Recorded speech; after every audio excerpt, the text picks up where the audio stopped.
We as Americans, we support freedom and democracy and the rights of all peoples. But as Gaza taught us in 2006, free elections by themselves do not make up a democracy. There are times when people are offered a chance to elect party leaders that offer them only one election to affirm a dictatorship. We can also learn from the year 1938 that the dangers of ignoring developments abroad are huge. Now, in the wake of the Arab Spring, we turn away from that region at our own peril. Now, on November 28th, the first stage of the Egyptian elections began, which will inaugurate a new electoral system forming a bicameral legislature. This first stage determines about 30% of 498 seats for the government's lower chamber called the People's Assembly. Before Egyptians arrived at the polls, protesters filled Tahrir Square in Cairo, and as a result, over 40 Egyptians were killed.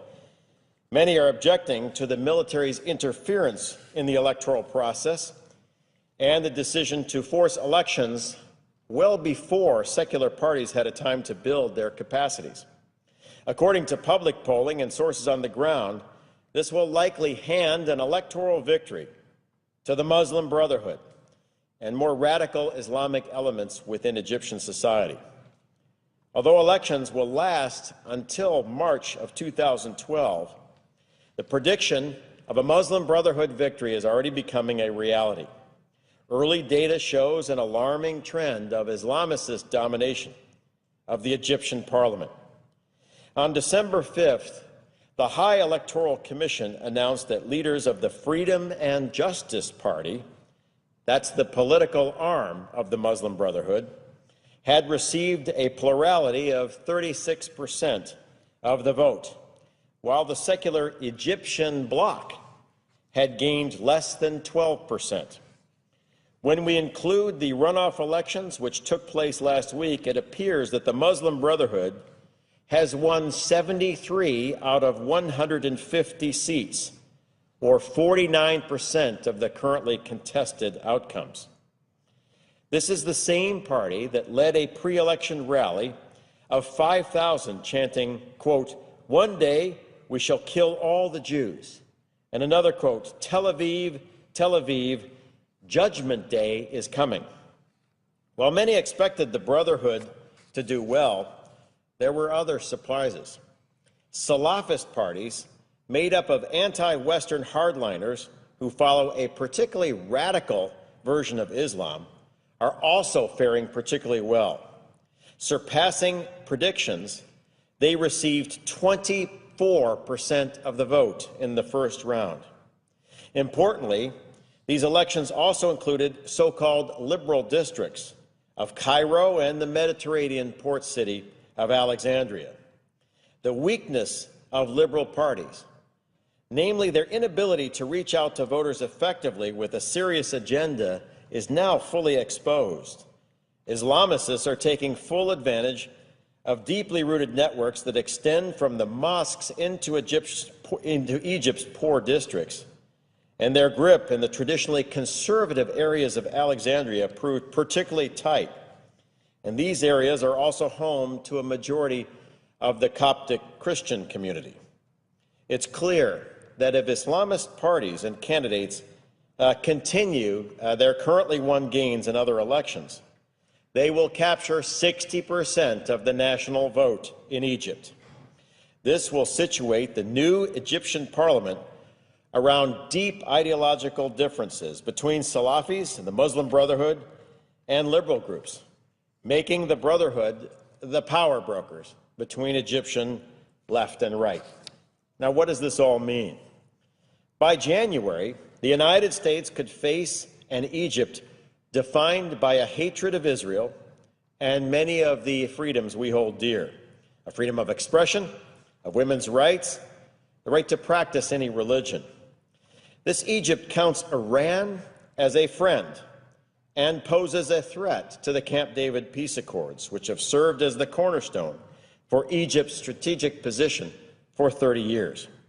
Do we expect that an Islamist-led Egypt will prevent weapons from arriving in the hands of Hamas? Will an Islamist-led Egypt help preserve a free South Sudan? Will an Islamist-led Egypt act to protect Coptic Christians, who make up about 10% of Egypt? Or will we see continued violences, like we saw on October 9th in Mazapro, which killed 27 civilians and injured hundreds? Will an Islamist-led Egypt do what we expect with more than $1 billion of U.S. foreign assistance? Will they continue to share intelligence and to work against terrorism? These are all questions that may become critical issues for the national security of the United States very shortly. All of this instability prevents foreign investment and tourism that would help the Egyptian economy. The IMF has forecasted a little over 1% growth for the Egyptian economy next year. They said inflation will top at 11%, while almost 12% of Egyptians will be out of work. Recently, the Egyptian pound traded at its lowest level against the dollar in 7 years. This time last year, the region was on the threshold of exciting change, but today Egypt sits instead on the threshold of a very dangerous path. The United States, and especially our State Department in particular, should do what it can to keep Egypt attached to peace and good relations with the West. The United States is now on the verge of a historic defeat and reversal of American interests in Egypt. Currently, if there is an Obama administration plan for handling a new Islamist Egypt that rejects peace with Israel and allies with Iran, I don't know it. And I don't know if anyone does. We must keep our finger on the pulse of this process.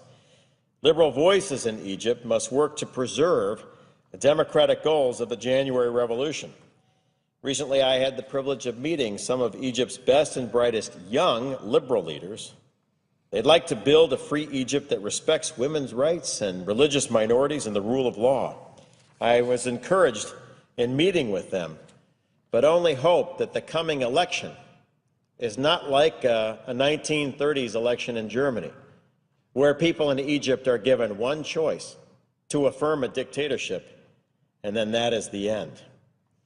If a radical Islamic government rises in Egypt, one that disavows the Camp David peace accords and no longer acts as a stable strategic partner in the Middle East, then we will look back on the recent election in Egypt and its successors in December and January as the turning point for a historic reversal of the United States. My hope is that the State Department watches this very carefully. My hope is that we have a plan to make sure this critical country stays within the U.S. orbit. But my fear is, given the recent elections in Egypt, we have already lost quite a bit of ground. And if current trends continue, then by the middle of next year, we will have a Muslim Brotherhood government in command of the Suez Canal, in charge of Cairo, the second center of learning in the Arab world, along the border of our Israeli allies, friendly to Hamas, friendly to Iran, and hostile to Europe and the United States. And my hope is, over the holidays, we work very hard and diligently with our allies, and especially liberal forces in Egypt, to make sure that that reversal doesn't happen. And with that, Mr. President, I yield back.